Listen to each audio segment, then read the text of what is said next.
संचालक जी, सर्वप्रथम विश्व में शांति और मानवता का संदेश देने वाले तथागत गौतम बुद्ध जी के चरणों में शीश नवाकर उनको मैं प्रणाम करता हूँ।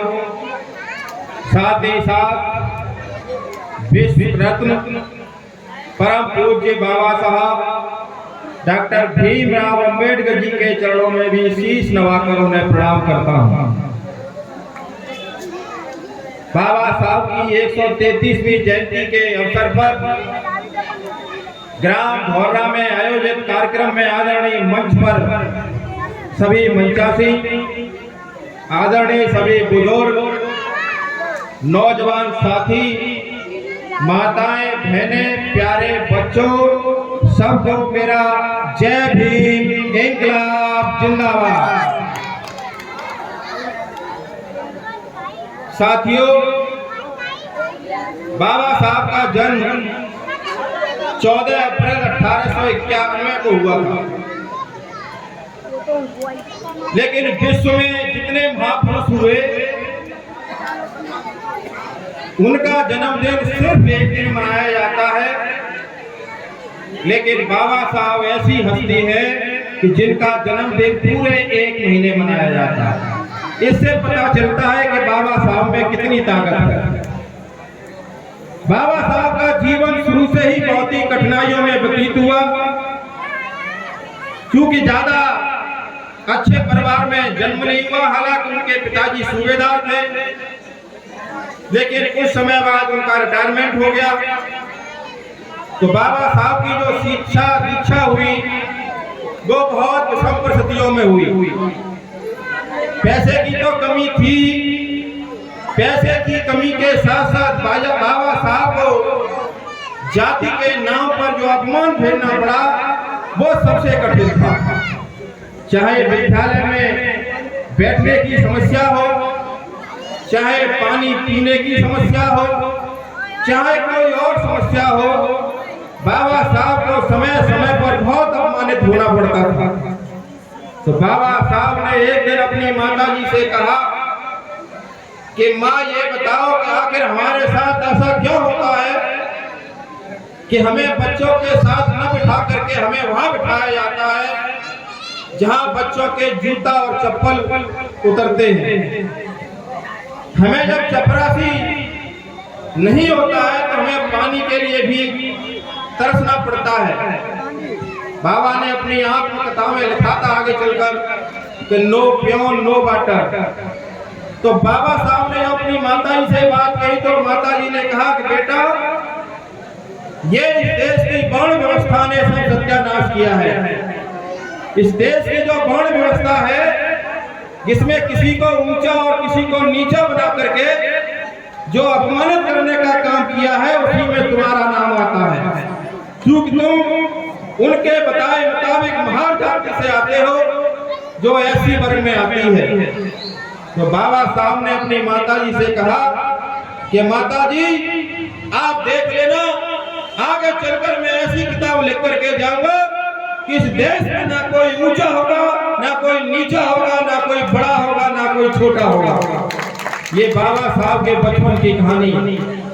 जब बाबा साहब पढ़ करके विदेश में गए और विदेश में पढ़ाई करने के बाद 32 डिग्रियां 9 विषय में 4 पीएचडी लेकर के बाबा साहब फिर भारत में आए, तब भी बाबा साहब की जाति ने पीछा नहीं छोड़ा। इतना सब कुछ होने के बावजूद भी बाबा को अपमानित होना पड़ा, चाहे वो राजा गायकवाड़ के यहाँ नौकरी का सवाल हो, चाहे वकालत का सवाल हो, चाहे प्रोफेसर का सवाल हो, लेकिन बाबा साहब को जाति के नाम पर उत्पीड़न झेलना पड़ा। तो लास्ट में आकर के बाबा साहब ने निर्णय लिया, क्या मैं किसी की नौकरी नहीं करूंगा। मुझ जैसे इतने पढ़े लिखे व्यक्ति के साथ अगर ये हालात है देश में, तो मेरे समाज के साथ क्या हालात होगी। इसलिए पूरा जीवन उन्होंने दलित और पिछड़ों की भलाई के लिए लगा दिया। उसके बाद देश में आजादी की लड़ाई चल रही थी। 1942 में करो मरो का नारा उसके बाद जो है जब देश आजाद हो गया तो आजाद भारत में एक संविधान की जरूरत पड़ी और संविधान की जरूरत पड़ने के लिए पढ़े लिखे व्यक्ति की जरूरत थी। काफी खोजबीन करने के बाद बाबा साहब को समिति का अध्यक्ष बनाया गया और कुछ लोग तो ये कहते हैं कि बाबा साहब को समिति का अध्यक्ष बना करके हमने एहसान कर दिया बाबा साहब पर। तुमने ऐसा नहीं किया था बाबा साहब का। पूरे देश में संविधान बनाने के लिए बाबा साहब से ज्यादा होशियार कोई दूसरा व्यक्ति नहीं था, इसलिए बाबा साहब को समिति का अध्यक्ष बनाया। और बाबा साहब ने 26 नवंबर 1949 को 2 साल 11 महीना 18 दिन की कड़ी मेहनत करने के बाद जब संविधान को डॉक्टर राजेंद्र प्रसाद और पंडित जवाहरलाल नेहरू के हाथों में सौंपा तो बाबा साहब ने शंका जाहिर की। बाबा साहब ने कहा था कि संविधान तो मैंने अच्छा लिखा है, लेकिन संविधान को लागू करने वाले लोग अगर अच्छे होंगे तो यह संविधान अच्छा होगा और इसे लागू करने वाले लोग अगर खराब होंगे तो यह संविधान केवल कागज के टुकड़ों का पुलिंदा होगा, इससे ज्यादा नहीं होगा। 26 जनवरी 1950 को संविधान लागू हुआ और संविधान लागू होने के बाद धीरे धीरे संविधान को खत्म करने की भी साजिश रची गई और हर बाबा साहब का कद लगातार बढ़ता चला जा रहा था। तो एक साजिश के तहत बाबा साहब को दबाने का प्रयास किया गया और बाबा साहब को केवल एक दलितों का नेता बनाकर बाबा साहब के कद को छोटा करने का काम किया गया। और खास करके बैकवर्ड के लोगों, मैं ओबीसी समाज से आता हूँ, जाग जाओ। दलित समाज काफी हद तक जागा है, लेकिन अभी और गुंजाइश है। लेकिन बाबा साहब के प्रति तुम राय बनाते हो पिछड़े वर्ग के लोगों, उस राय बनाने से पहले बाबा साहब को पढ़ो। बाबा साहब अकेले दलितों के नेता नहीं थे। बाबा साहब जितने दलितों के नेता थे उतने ही पिछड़े वर्ग के नेता थे, उतने ही महिलाओं के नेता थे, उतने श्रमिकों के नेता थे, उतने ही शोषित और वंचित वर्ग के नेता थे। बाबा साहब ने दलित वर्ग के लिए तो काम किया ही, बाबा साहब ने पिछड़े वर्ग के लिए भी काम किया, बाबा साहब ने महिलाओं के लिए काम किया, बाबा साहब ने श्रमिकों के लिए काम किया। ऐसा कोई वर्ग नहीं है जिसे बाबा साहब के लिए काम नहीं किया गया हो। और बाबा साहब को दबाने की कोशिश कैसे की गई कि 6 दिसंबर 1956 को बाबा साहब का देहांत हो गया तो भारत रत्न तो 1951 और 52 में ही शुरू हो गया था। तो बाबा साहब को जिंदे पर भारत रत्न नहीं दिया गया। उसके बावजूद भी 40 साल तक बाबा साहब को भारत रत्न नहीं दिया गया। जब 1990 में जाकर के बहुजनों की सरकार बनी, मानवर काशीराम से लेकर के माननीय बहन जी श्री मुलायम सिंह यादव, लालू प्रसाद यादव, रामविलास पासवान और देवीलाल जैसे, शरद यादव जैसे नेताओं ने मिलकर के जब 1989 और 90 में सरकार बनाई, तब जाकर के बाबा साहब को 1990 में भारत रत्न मिला। तभी 1990 में 14 अप्रैल की राष्ट्रीय छुट्टी घोषित की गई। आप अनुमान लगा लो 42-43 साल तक बाबा को दबाने का काम किया गया। बाबा साहब का सिर्फ एक ही लक्ष्य था, इस देश में समानता आनी चाहिए।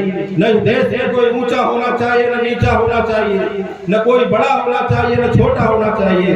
और इसके अलावा बाबा साहब का शिक्षा पर बहुत जोर। आज के हालत क्या है? आज कहने के लिए कोई कहे कि सबका साथ सबका विकास है, लेकिन नहीं, बाबा साहब के संविधान के साथ छेड़छाड़ की जा रही है। बाबा साहब के संविधान को मिटाने का प्रयास किया जा रहा है। दलित और पिछड़ों के आरक्षण को समाप्त करने की साजिश की जा रही है। और कैसे साजिश की जा रही है? दलित और पिछड़ों को जो आरक्षण मिलता है वो सरकारी शिक्षा और सरकारी नौकरी में मिलता है। आज सबसे पहले सरकारी शिक्षा को समाप्त किया जा रहा है। आज से 20 साल 25 साल पहले के प्राइमरी स्कूल देख लो और आज के प्राइमरी स्कूल देख लो, पूरी तरह से सरकारी शिक्षा को बर्बाद किया जा रहा है। इसलिए बर्बाद किया जा रहा है कि प्राथमिक स्कूल में, जूनियर में, सरकारी में गरीब, दलित, पिछड़े, किसानों के, शोषितों के, वंचितों के बच्चे पढ़ाई पढ़ते हैं। इसलिए प्राथमिक शिक्षा को बिल्कुल समाप्त किया जा रहा है। इसके अलावा सारी संस्थाओं को बेच करके, निजीकरण करके, प्राइवेटाइजेशन करके, प्राइवेट हाथों में बेच करके तुम्हारे रोजगार और नौकरी को भी समाप्त करने की साजिश रची जा रही है। ये इस देश में अभी कहाँ न्याय है, कहाँ समानता आई है इस देश में। अभी तो देश बहुत कुछ होना है बाकी है। बाबा साहब ने आगरा में कहा था कि मुझे पढ़े लिखे लोगों ने धोखा दिया। उन्होंने कहा था कि मेरे दोस्तों मित्रों, आपसे यही अनुरोध करने आया हूँ कि इस कारवां को मैं यहाँ तक लेकर के आ गया हूँ, इस कारवां को आगे बढ़ा देना। अगर कारवां को आगे न बढ़ा पाओ तो ये कारवां को पीछे मन धकेल देना, यही कहीं छोड़ देना। लेकिन आज बताओ बाबा साहब का कारवां कहाँ है? आज बाबा साहब का कारवां कोसों पीछे रह गया। उसका कारण है कि हमारा दलित और पिछड़ा समाज अंधविश्वास और पाखंड में डूबा हुआ। बाबा साहब का अंधविश्वास और पाखंड के खिलाफ था। वो तो कहते थे कि जब तक दलित और पिछड़े वर्ग के लोग अंधविश्वास और पाखंड से बाहर नहीं निकलेंगे तब तक इनकी तरक्की नहीं होती है। बाबा साहब ने शिक्षा पर जोर दिया और बाबा साहब का जो सम्मान है वो आज केवल शिक्षा की वजह से है। बाबा साहब अगर इतने पढ़े लिखे नहीं होते तो इतना बड़ा सम्मान नहीं होता। जिस बाबा साहब को स्कूल में बैठने से मना कर दिया गया था, शिक्षा के दम पर उसी बाबा साहब के नाम से आज इंटर कॉलेज, डिग्री कॉलेज और विश्वविद्यालय बनाए जा रहे हैं। ये है बाबा साहब का जलवा। जिन बाबा साहब को बैलगाड़ी में बैठने से भी बैलगाड़ी चालक ने इनकार कर दिया था कि तुम महान जाति के हो, मेरी बैलगाड़ी अवरुद्ध हो जाएगी, वही शिक्षा की बदौलत आज बाबा साहब के नाम से हवाई जहाज बन रहे हैं, एयरपोर्ट बनने का काम हो रहा है। यही शिक्षा का कमाल है बाबा साहब। और बाबा साहब को ऐसे ही मान लिया करो। बाबा साहब की जयंती मनाने से कुछ नहीं होने वाला।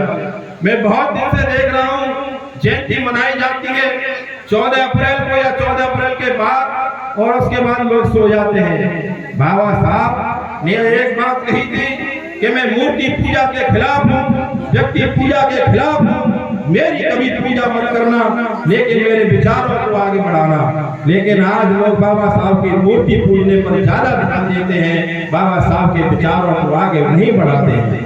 बाबा साहब के विचारों को आगे बढ़ाना पड़ेगा। बाबा साहब के बताए रास्ते पर जो आगे चलेगा तभी देश का कल्याण होगा। मित्रों और दोस्तों, बात लंबी हो जाएगी, आगे फिर करेंगे। आज आरक्षण के साथ जो छेड़छाड़ की जा रही है उसे रोकने के लिए हम सबको एकजुट होना पड़ेगा। हमारे हक और अधिकार की आज चोरी हो रही है, हमारे हक अधिकार की चोरी हो रही है। और चोरी कैसे हो रही है कि दो चोर आए हुए हैं। सब मैं नाम नहीं लूंगा, पढ़े लिखे लोग हैं, वो अपने आप समझ जाना दो चोर कौन से हैं। उत्तर प्रदेश के बाहर के, क्योंकि नाम लेना ठीक नहीं है किसी का। और चोरी कैसे कर रहे हैं तुम्हारे हक अधिकार की, ये बताना चाहता हूँ आप लोग। भैंस तो रखते होंगे कुछ लोग,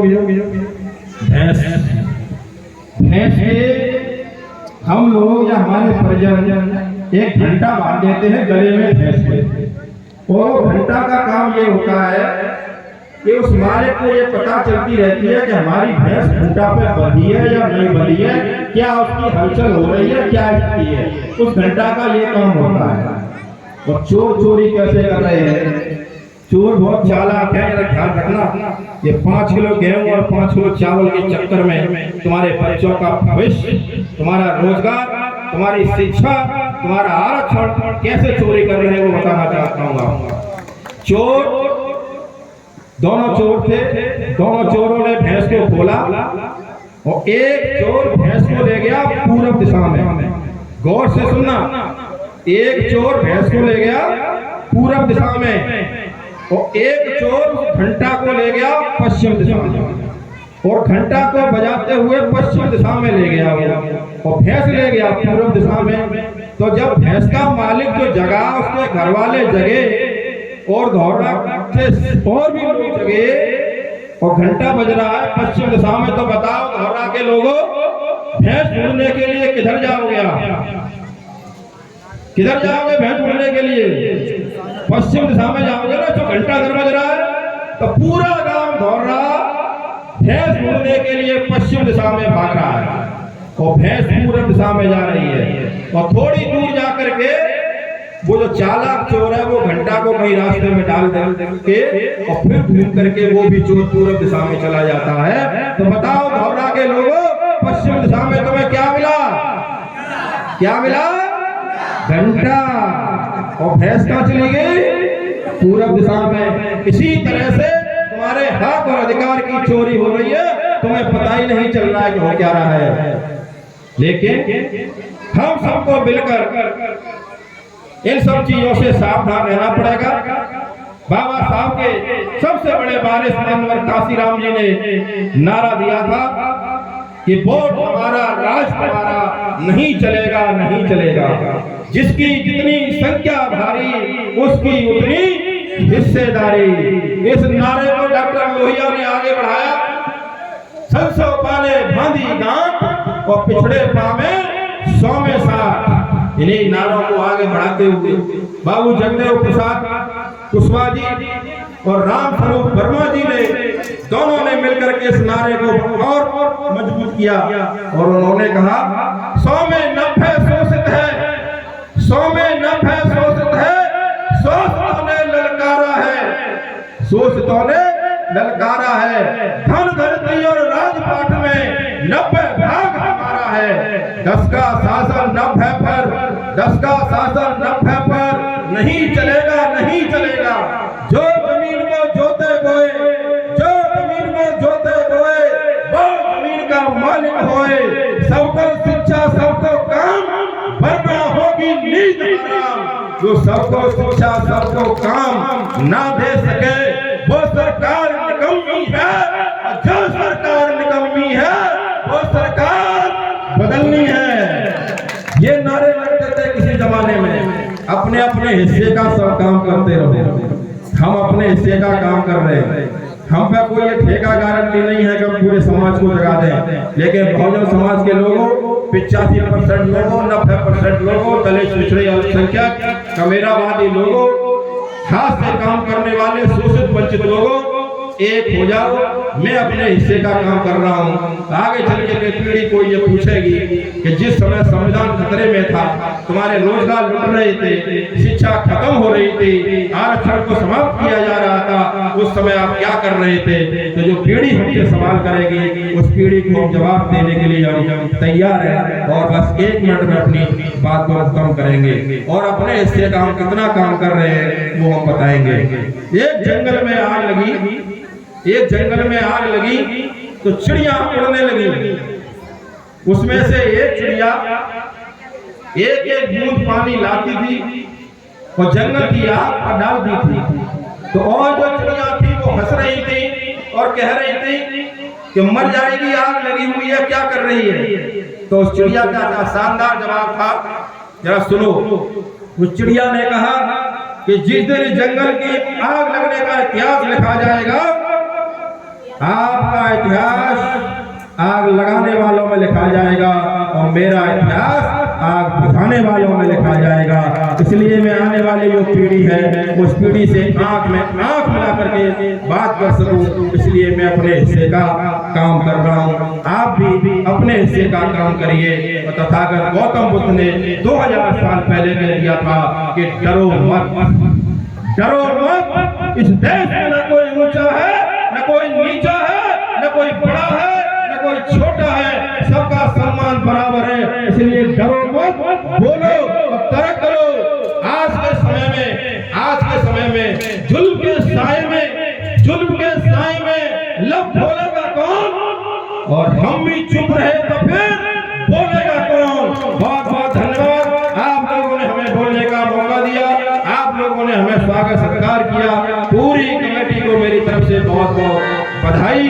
आप सभी लोगों को मेरा जय भीम, जय संविधान, जय विज्ञान।